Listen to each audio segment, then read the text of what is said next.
I don't know what to say, how to start. This medium of YouTube seems new once again to me.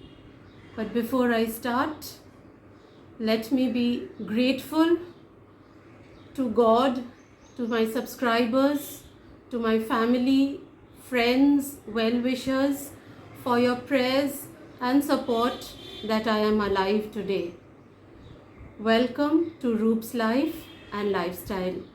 Today's video is not about travel or beauty tips or food. It's about the terrible road accident. It is about all the people who helped the entire recovery process and the health update. This was 2nd of February 2024. I was returning from the staff picnic and being exhausted after that whole day of fun and enjoyment, I thought, let me book a bike which will help me to reach home quicker than a car, plus middle class mentality of saving money. So I thought, might as well book the bike. The driver, the bike fellow, he called me up saying that he had reached my location. I told him to come to the gate. I was tired. He said it's difficult for him. I said, no issues, bhaiya. I will walk up to the Mayurbhanj More. And after reaching, I gave him the 4-digit pin. I put the phone into my bag. I was wearing this long muffler gifted by a friend, and it reminded me of that Ijazat movie. Immediately I put the muffler under my thighs. I settled down, I put the helmet, and the bhaiya asked, Madam Chale? I said, ha. And I was settled, comfortable, although I was not holding on to him. Naturally, Indian concept of he being a stranger. So naturally, I was holding on to the rear part of the bike, and about 2 to 3 minutes from my school is Iqbalpur More, and he was trying to overtake a bus, and a speeding four-wheeler met banged against the front wheel of the bike, and I landed on the ground, absolutely flying. My helmet also, maybe under the impact of that bang, or maybe because I did not tighten the belt here, I went flying, and the helmet also went flying. People out there, they dragged me to the pavement because I was unable to stand. They dragged me, and all I remember then was that my vision was absolutely blurry. I couldn't identify people. I could just get a glimpse and a hazy view of some men. I don't even know whether they were short or tall, fair or dark, nothing, just some images which was absolutely blurry. There was excruciating pain in my right part of the head, as if somebody was breaking my head with bricks or marble, something heavy.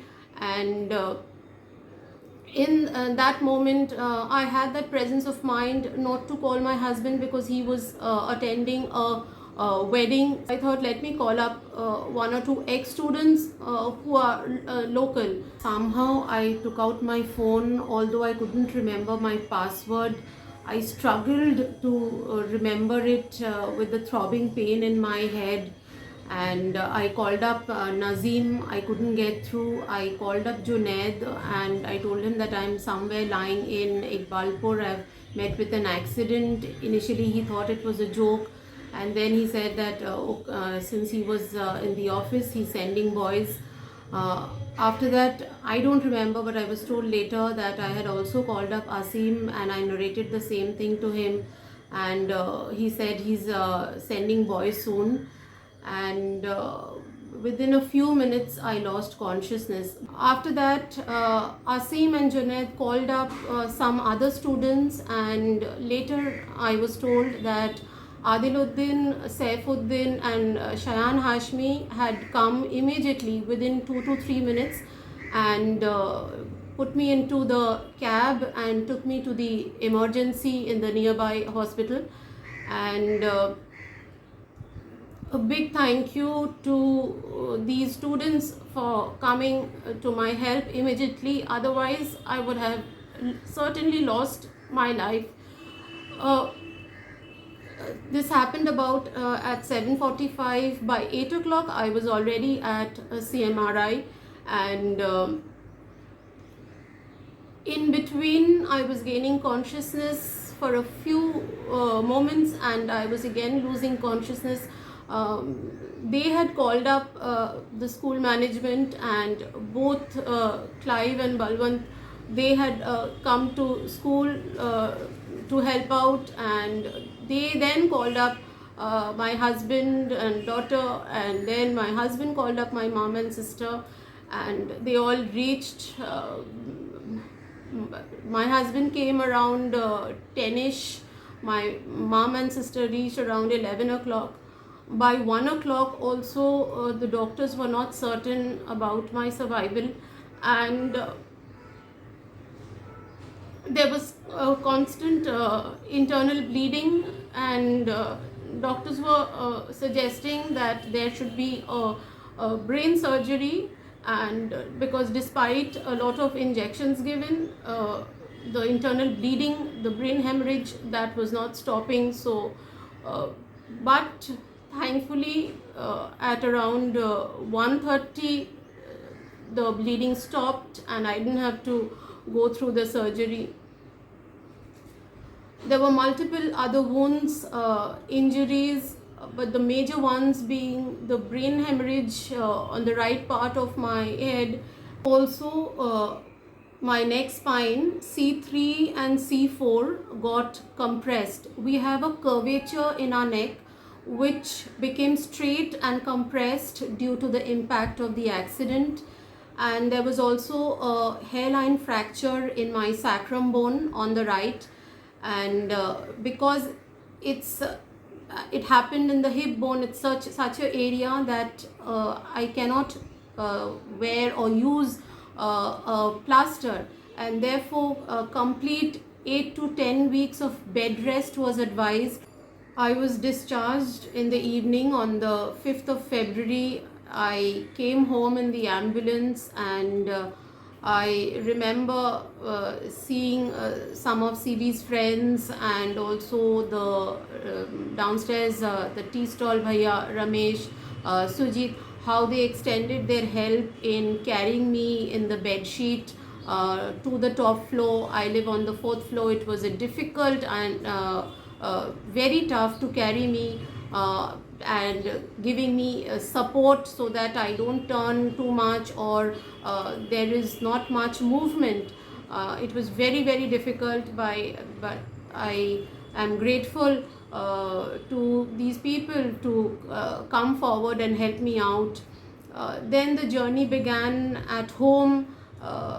We've had several ayahs looking after me, because doctor told me that I couldn't even go to the washroom.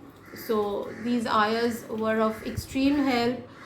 Thankfully, the first one who had come, I'm not taking their names, they may not want to reveal their identity to people, that they work as ayahs.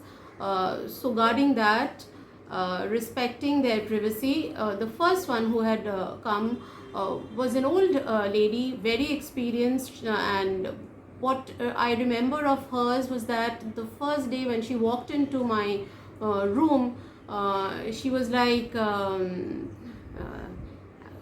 "Hi, sweetheart, kemon acho?" And then she held my neck. This was absolutely wobbly at that point, and she said, like not to worry, and she's there. And she told me stories about her experience and about her expertise, and I really understood over time that yes, she was the person that I needed, with that expertise and skill in handling a patient who was unable to move at all.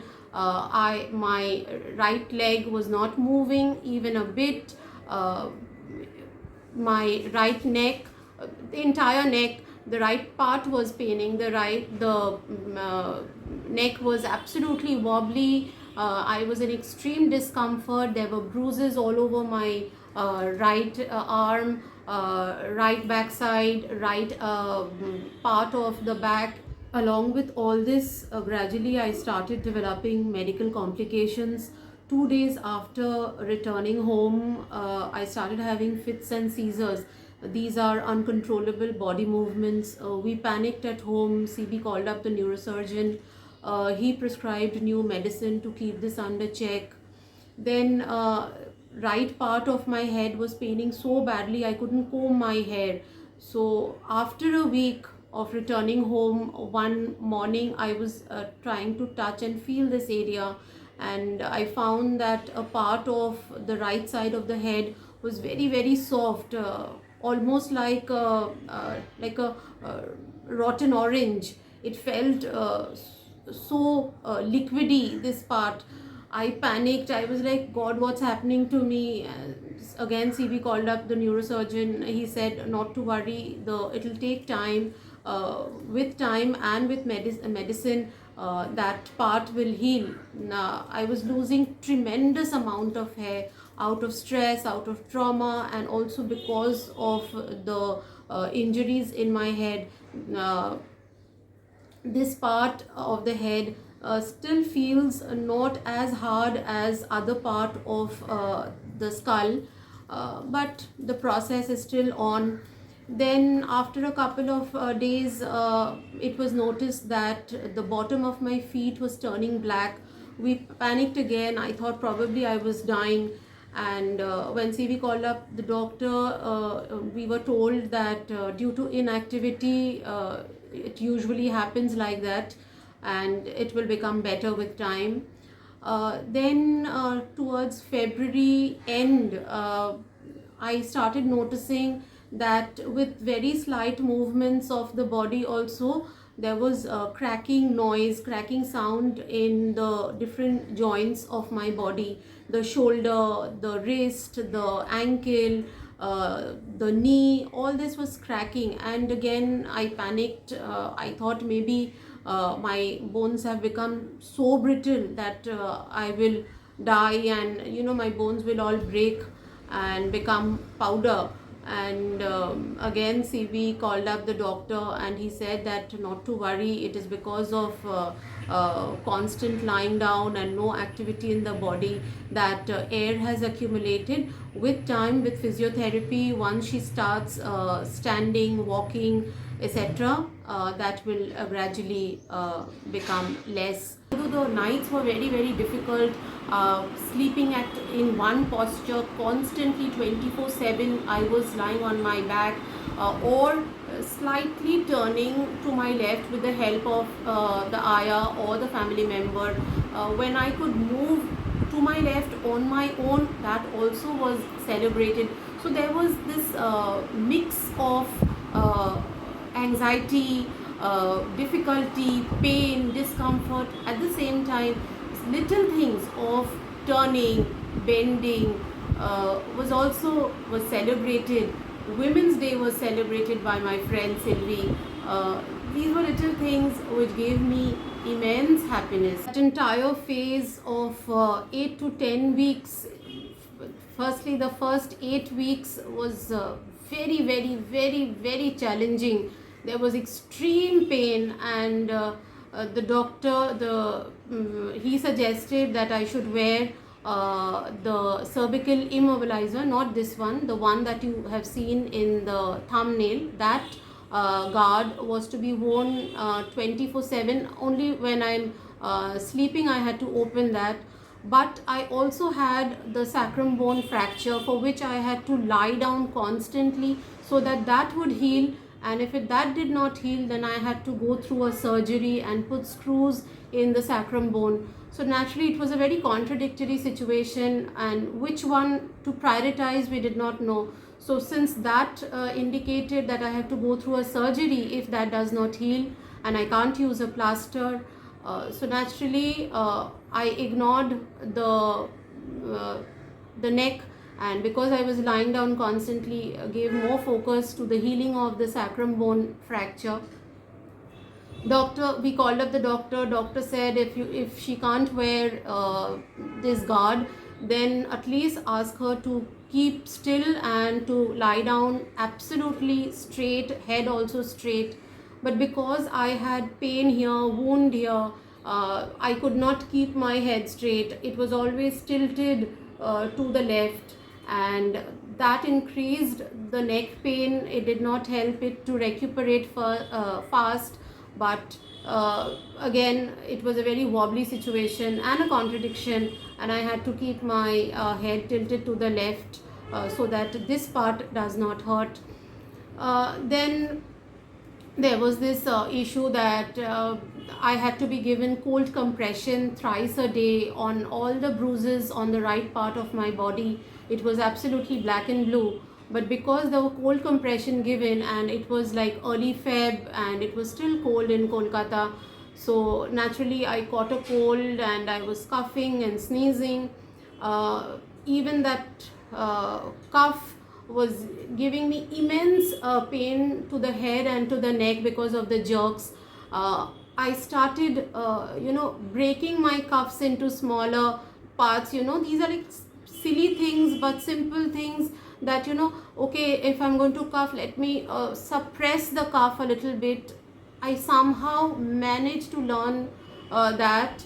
But when I sneezed, naturally that is uncontrollable, and it came so suddenly. I used to get extreme jerks in my head and neck, which would aggravate the pain.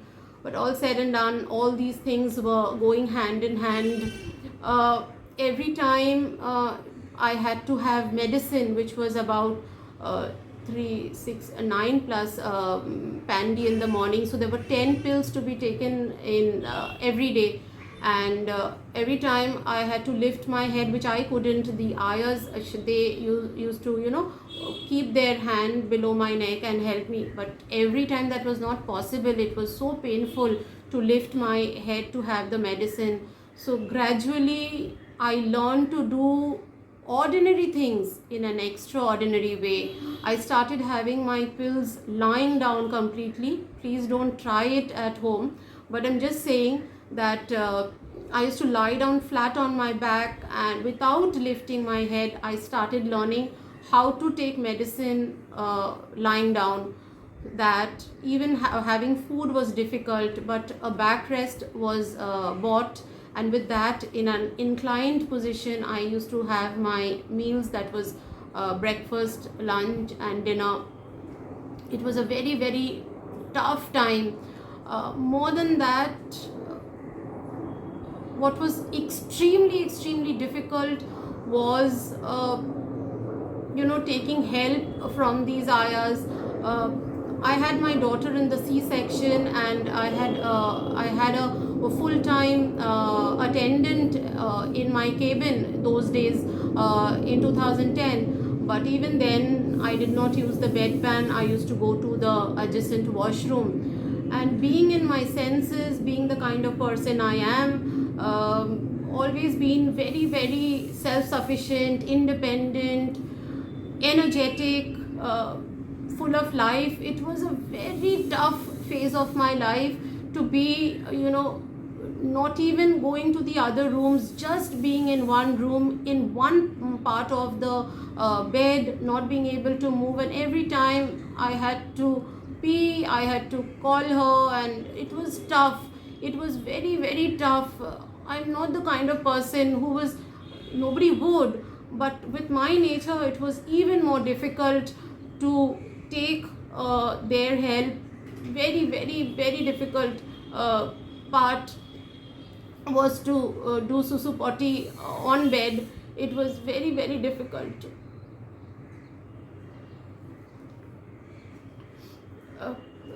Also, family was extremely supportive. Each day was a struggle, and I have my daughter and I share a very sibling kind of a relationship. She being a single child, I tried to balance that out like she calls me ugly and I call her, you are ugly too. She tells me, you are ugly 3, and I would say, you are ugly 4, and then that goes on till infinity, and she jumps over me and I pounce on her, and like what nonsense we do, sharing that kind. When I'm teaching her, then I have that firmness and like a mother should be, but otherwise most of the times we have a very very friendly sibling, naughty, teasing each other relationship. She always tells me, mama, you don't have a nose, yeah, this is absolutely flat for you, how do you breathe, and things like that. She had taken it badly. She had become a recluse completely. She would not come into the room. Even if she did, she never made eye contact with me. She became absolutely quiet. She would come back from school, not relating what had happened in school. I could understand, sense that feeling of, that she's suffering from inside. She had absolutely stopped talking completely. When I came back on the 5th night, 6th morning, Ma told me that she was settling the other room, and where she and CB slept, and she said, your white dupatta is wet, did you use it recently? I said, no, I wore jeans and a sweater for the picnic. She said, see, your dupatta is wet. So I understood that, she wept into that white dupatta.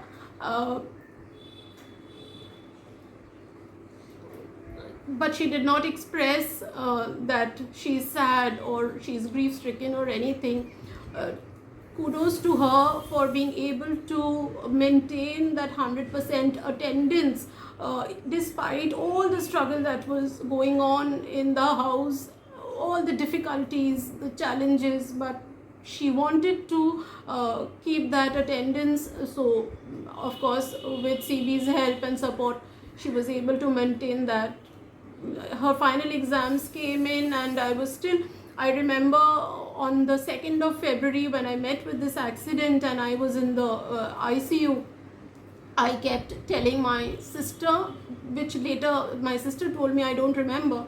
My sister told me, and school management also, that 2 things I kept saying. One was that my daughter's final examination is coming up, and I was guilty that I met with an accident just prior to her final exams, and the fact that I did not complete class 9's geography syllabus, that was playing havoc in my mind, that few chapters were still left, and I was very guilty of the fact that I met with an accident. I still had time. If I went to school, I would have completed, but unfortunately I couldn't. So whether it's my child or the students, I have always considered them to be my own. So those 2 things were playing on my mind. Anyways, school has been extremely supportive. All school commitments were taken care of. Everything, whether it was my ICSE supervision or the school corrections, the final examinations, all that. This is a very tough time for school, for teachers, but I felt so useless, like a vegetable. Not vegetable, vegetables are still useful, they give nutrition. I felt like shit, that I couldn't help out, I couldn't move, I couldn't do anything, I couldn't even help my daughter during the final examination. Whatever she did by herself. She studied on her own, but she needed my guidance because I'm the one, she doesn't have tutors, so I'm the one who helps her out in her studies. But she didn't do extremely well, but she got a certificate for academic excellence, which I'm proud of, that despite this situation, she managed that. All the energy, all the vibrancy that I had just vanished at one go. Just with a split of a second, my life was going like a rocket, and all of a sudden that rocket landed with a thud, and I didn't know what to do. And there was a lot of self-pity. I was feeling sorry for myself, and I was thinking that whether I'll be able to be the same person, whether I'll be able to have that energy back ever again.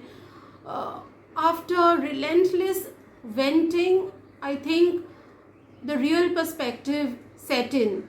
The perspective of life that there are other greater things in the world which is happening, and to each person, their problem is a major one. At each age, for somebody, it's the pressure of homework, maybe, or you're being blocked by someone, or career choices, financial burden, emotional trauma, physical disabilities.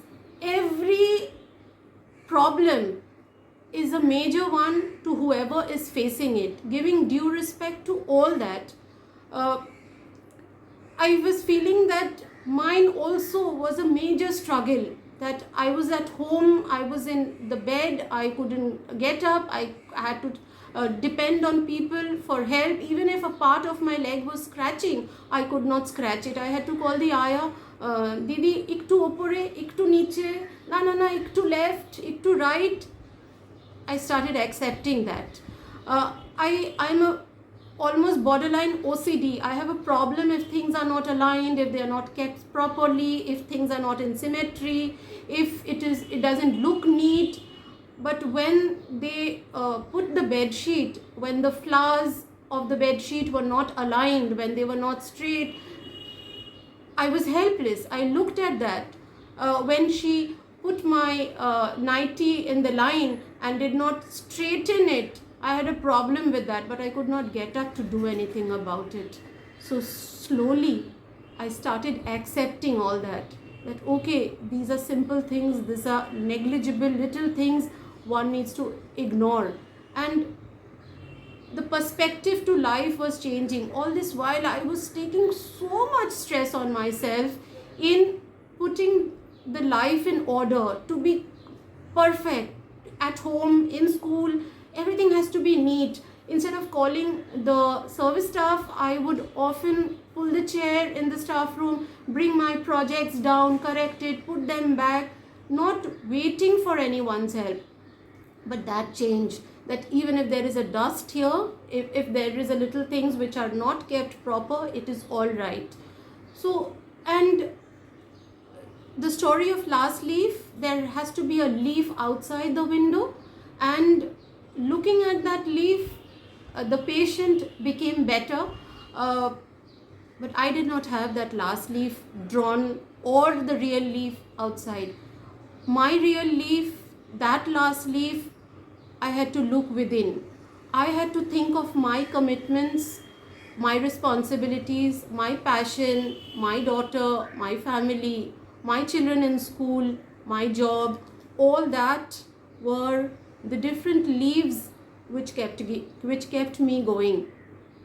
I endured the pain. I conquered the pain. Every day was not same. Every day I was not at my positive best. Every day was not bright and cheery. Days I felt like dying. I felt like, why am I living like this? But I kept reminding myself that I have to have the consistency, the discipline to overcome these obstacles. That what I am facing right now is just to be the better version of myself. What I was yesterday should be better.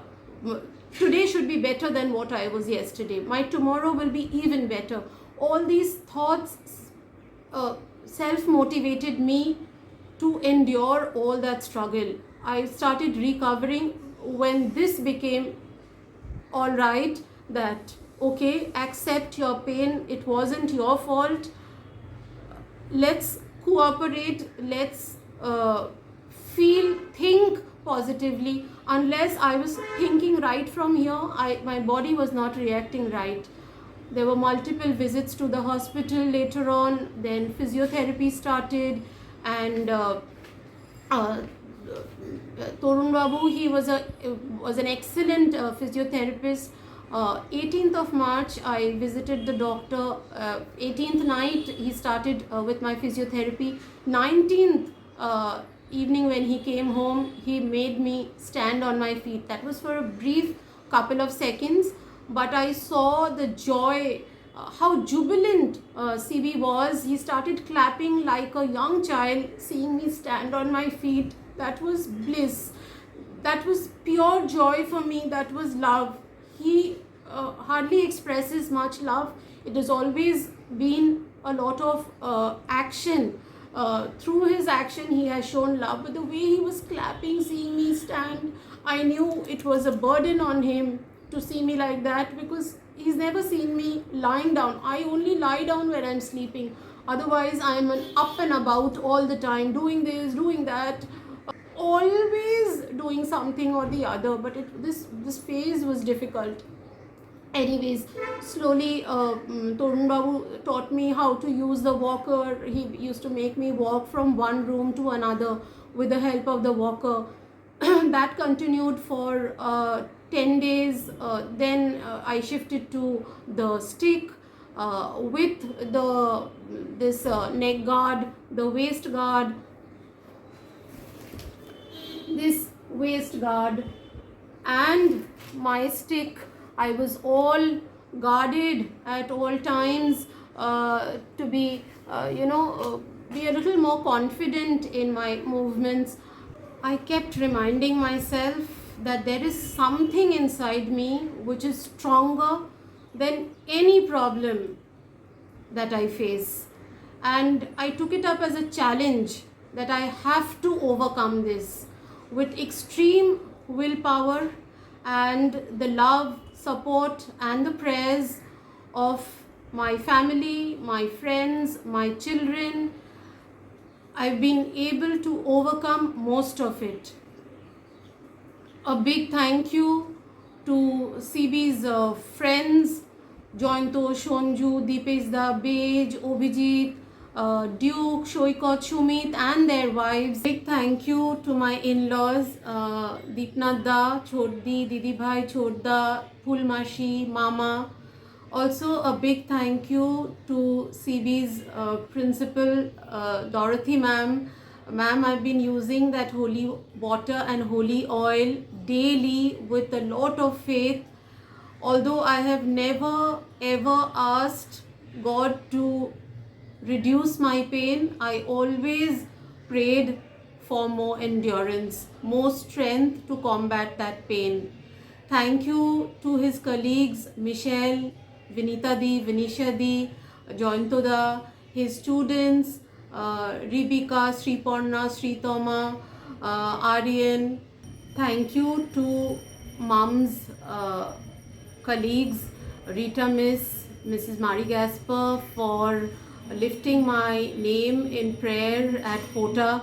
Thank you to the Loreto nuns, Sister Monica, mums, students and their parents, particularly Mohor and Himalika. Thank you to Noreen Mashi, Sandra Mashi, my Meshos, my cousins, Bobida, Jenny Di. Thank you to daddy's side of the family, my Jethu, Kaku, Pishi, uncle. Thank you also to Pink's University, the Jesuit priest, Father Arok, her dean, Dr. Anupam Mitra, her colleagues, Shomukda, Shomnadda, Orithro, Monalika Di, Paromita. Thank you to also my National Forum Geography friends, Shamoli Di from Bengaluru, Shabana from Mumbai, Shushma Di from Kolkata, my other geography friends from Kolkata, Mitali Di, Babita Di, Devjani Di, Laboni. Thank you to Joita Di. Thank you to Jason Poth sir. Thank you to Wheatley sir. Thank you to Sujata Di, to Jim, to Diana, to Janella, Lydia. Thank you everyone. Thank you to all my students, particularly Neil Kamol, for your extreme support that you have rendered during this time. Also to Aryan, Danish and Saad for taking out time before final examination to come and visit me here at home. Thank you to all my friends and colleagues from the senior school and primary school, particularly Matilda Charmaine, for bringing in the ash and putting it on my forehead on Ash Wednesday. Thank you to Chonika Di for that stick that you have provided. It's my new friend now. Thank you to Thomas sir for praying every single evening for me. Thank you to Gautam sir, Obijit. Thank you to particularly Sonali and Maushami for inquiring, for being so genuine, so concerned, so comforting. Thank you also to Stella, Pushpodi, Kimi, Juliet, Madhu, Jaya, to the new girls out there, Preeti, Jessica, Reema, Mahima, Munmun.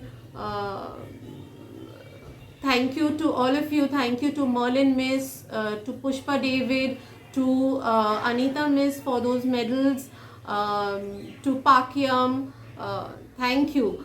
Also to the countless number of children who have messaged, called on Insta, on WhatsApp, for all your prayers, particularly Imam, Sohail, Farhan, Nagendra, for being so consistent with your inquiries, Sartaj, all of you, a big thank you. Thank you all. Can't end this video without thanking Sylvie and Ricky. Sylvie, you've been super supportive. I need to speak. I had kept the best for the last. Sylvie, you came in with so much vibrancy. When I was at my lowest, I was feeling down, absolutely down. You came into the room with goodies, gifts, blouse piece to keep me going. You told me, Sati, Ari, you have to wear this blouse, this sari. Once you get up, those were your. That is how you motivated me. But you came up, when you came in, I used to see the body language of the people. You've been so vibrant, so joyful, so crazy, so silly. I know some of it, your nature is that, you're crazy, absolutely crazy, and I love you for that. But sometimes I saw over these 2 months, you've been more silly because you wanted to keep me happy, you wanted to see the smile on my face, and you were doing all those crazy stuff. Love you, girl, love you so much. Thank you, Ricky, for all the time you have come, helped out. Thank you. Love you both.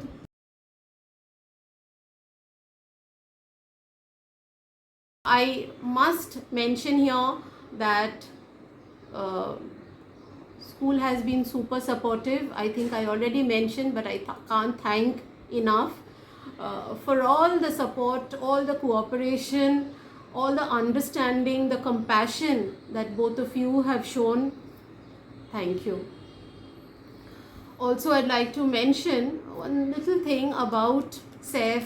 I was told later by Nazim that Saif had asked Nazim to tell me sorry. I asked Nazim, why sorry?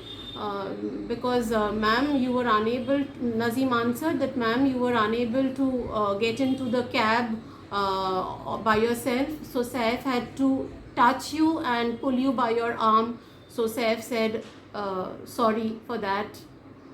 Salam to Saif's Ammi for raising such decent children, such children with so much respect, dignity. Saif is not a topper, but Saif tops the list in my heart. so many of you have been super. I really, God's grace, God's blessing on me, and this blessing should be on my children also. Nazim, I owe my life to you. Asim, I owe my life to you. Junaid, Hashmi was on the bike. He was clearing the road while I was being taken to the hospital. Adiluddin, thank you, darling. Had it not been for the prompt service, today I wouldn't have been alive. Sorry, Ma, I can't say thank you. It would be a kind of disrespect by thanking you. But I'm sorry that I got into a two-wheeler. I promise that I will never will ever in my life. It was fate that it happened. So much stress that I gave you at this age. The anxiety that I saw in your eyes. Sorry for all that. My sister and her husband Jeet, super supportive. In fact, my sister was the most comforting person. Every time she was with me during this phase, her stroke on my hair, her stroke on my back, when she thought that probably I have fallen off to sleep, but her stroke did not stop. She kept caressing me with her hand going like this on my head and hair, my back, my arms, feeding me. Most comforting, so soothing with her words, so soothing with her body language. Sorry, Pink, I've given you lots of trouble and anxiousness, and I understand. February has been very difficult for you. I saw it in your face. Sorry, Mama, for all the trouble that I gave you during this phase. But I have seen you grow up in 2 months. You've become so matured, serving me, giving the backrest, helping out in every little thing during this phase. Sorry, darling, I will not trouble you. What else can I say? I love you. I love you all, for all the support, for all the love. And if you found this video even a bit inspiring for you, even this bit, give a big like to the video. If you found it inspiring and may inspire somebody else's life with this, then also share it with your friends and family. Thank you to Jordan, Sahil Ahmed, Dominic and Father Rodney. These 4 people were the only ones who kept saying that that we want to see you back on YouTube, all vivacious, all energetic, all smiling. All the time their messages were about vlogging, get back to vlogging. That gave me willpower. Thank you, 4 of you. I am back to vlogging. You 4 must share this video. Give a big like to all those people who love me and are happy to see me alive. Give a like to the video, give a heart, a comment. Any comment would make a big difference, because these little things help to heal faster. One smile, one word, one call, one message, one emoji is all it takes to keep the spirit alive. Sylvie used to tell me that you're a strong woman, you have to rise like a phoenix. I don't know, Sylvie, whether I've risen like a phoenix, but I'm trying. I'm trying the best to my capacity to get back to normalcy as soon as possible. It's tough, mentally, physically.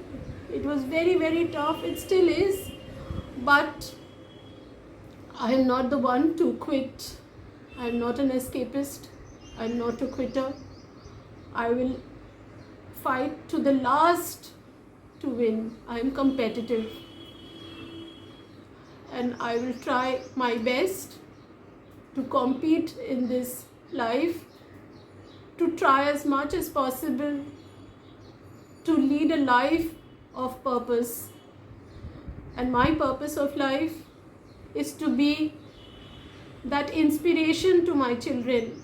I don't want to preach. I want my life to be an embodiment of that motivation and inspiration to my children. I want to practice what I say. So in order to motivate my children, I have to self-motivate myself. I am grateful once again to everyone, those who have been a part of this journey. This journey of recovery was not mine alone, it was ours together. Signing off with love, gratitude, and humility. Bye bye. Love you all. Take care.